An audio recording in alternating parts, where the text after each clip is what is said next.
Okay, let's watch it.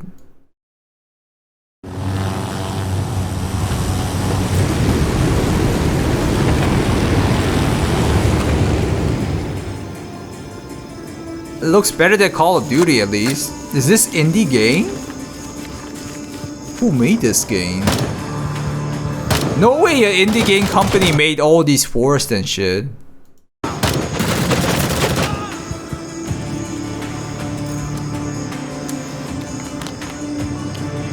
Unreal Engine. Seems like it.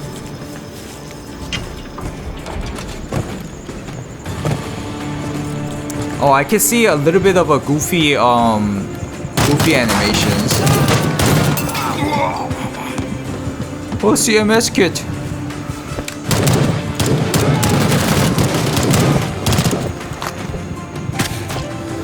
Oh wow. Greyzone warfare. Interesting. Looks pretty good. But I remember like seeing like a goofy animation on the first trailer. Was this one? Time. 5 seconds to touchdown. Some may have been assets. Yeah, obviously. Is this the same thing? No, it's different.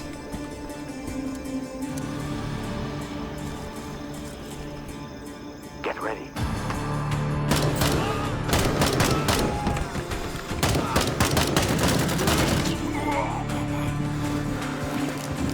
Cat, an organ.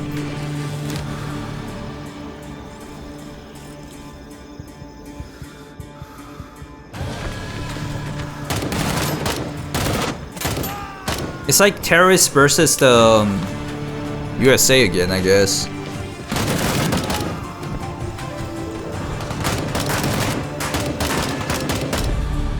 The side pictures looks crisp. Yeah, it does. Tarkov and Daisy had a baby. Now, as I imagine, you probably have as many questions as I do when it comes to Greyzone warfare. So here's what I've learned so far. Let's start with the game description. Greyzone warfare is an immersive tactical first-person shooter with a maximum focus on realism. Become part of a private military company and navigate an expansive open-world setting alone or in a squad. Adapt to your surroundings, use tactics to your advantage, and fight for survival against other human operators and AI-controlled enemies. So just from this blurb alone, I'm getting extremely heavy Escape from Tarkov vibes, especially with the PMC and PvPvE mentions. But let's dive a little bit deeper. A few days ago, Madfinger Games, the studio behind Greyzone, followed me on Twitter, and I'd never heard of this company before. I soon found out that Madfinger Games was a studio located in the Czech Republic, and over the past decade had been focused on creating mobile games, creating very successful titles like Shadowgun, Unkilled, and Dead Trigger. I mean, it's good that they started with a mobile game and they got successful, but it's always like a little bit, we gotta be a little bit careful whenever it's a mobile game company making an actual good game later, because weren't there like examples that became a scam? Clueless? Like, am I speaking gibberish? That's what I remember of. We will probably have PMC and an AI. I'm scared a bit. A day before. Yeah, the day before, didn't they do that too? I mean, why PMCs shoot each other? There's only 2 factions. Not you. Gotta start somewhere. Yeah, you're right, but at the same time, let's watch it. You can only imagine my surprise when I learned that Madfinger... Yeah, because of this guy walking, I was like thinking like, okay, I'll stop watching this. I remember whenever I saw it first time. So you can only imagine my Look at this guy walking. surprise when I learned that Madfinger was working on a... I mean, yeah, it looked a bit goofy to me. There's no logic behind the PvP in this. No, it's like the terrorist and the army group. What was it? Cartel versus army, man. Dead Trigger was very good. So good track history, is it? In Tarkov, it's almost 5 factions. There's a lot of factions, yeah. OMG, but like making factions means need to make more assets and more models. So like it's better to have less factions for like the new indie game, it seems. Tarkov makes no sense too. Yeah, in a lot of ways. But like having 5 factions is not like no sense part. Hey, this Funk family, thank you for the checking out the stream, bro, on Kick. I don't know if I read that like early. I should put like the kick chat a little bit close to the Twitch chat. That looks normal, like usual Tarkov cheater gameplay. Shut up, bro. There should be at least 3 factions. Bear kill bear at the moment. Yeah. UE5 hardcore tactical shooter. Perusing through their Twitter, I also found some more hints as to what Greyzone Warfare might be. There are some references to Milsim and Soft, survival training, and even hiring game economy positions, which I'm assuming is in-game loot. On Discord, there are a few gifs of their unique health system animations.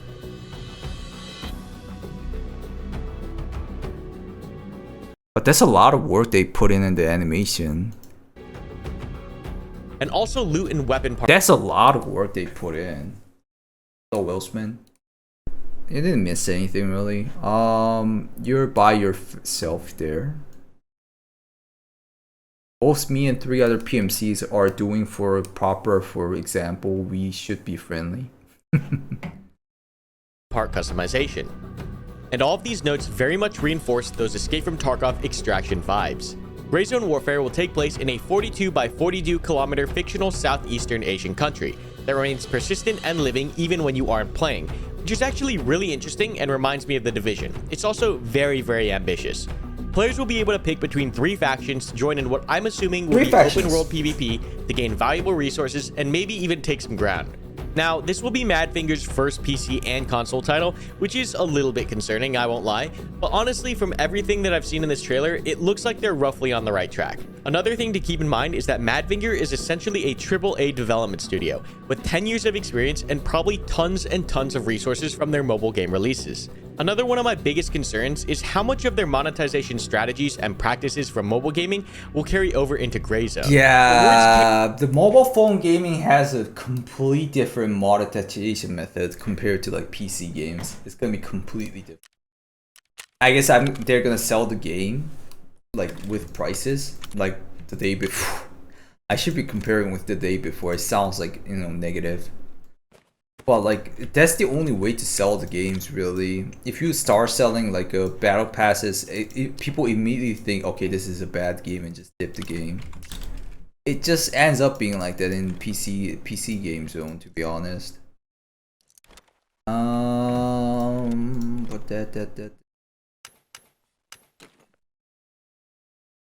fake bomber beanie. Oh, come here, bro. Where did it go? There it is. Day before 2 Pog. I wish it doesn't end up like that, obviously. The more the better games, the better for you and us, everyone.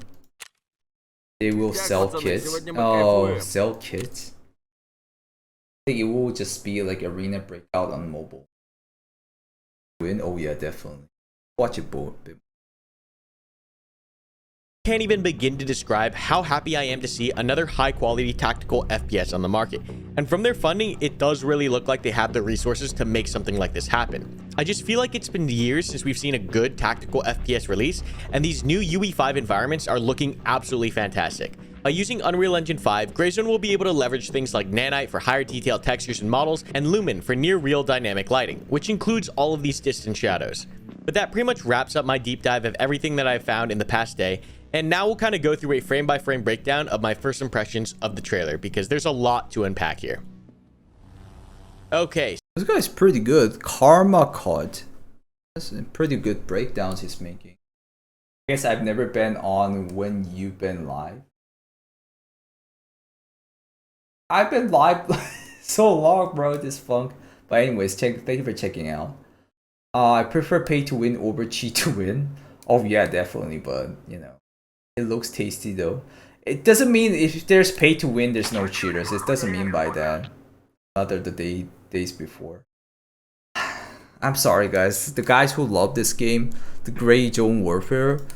I'm sorry, but I kind of get the vibe. Like not completely, but like fully, because it has a lot of gameplay on this game. At least the day before didn't have that much gameplay, but this game has a lot of gameplay for sure. It's way better, but I get little bit vibes from it.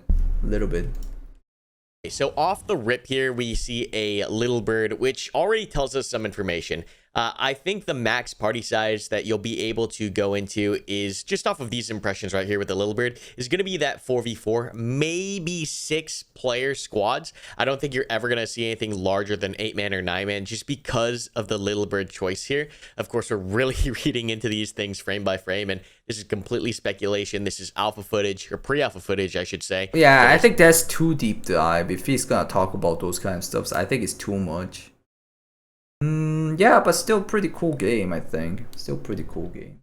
First, if there's a pay to win, it's indirect competition with cheese. Devs work hard to fight the cheese. That you kind of have a point there. I didn't think it like that. It's just economy. You put way too much faith in devs. Heli in makes sense, and though it says the sometimes economics don't work. Oh.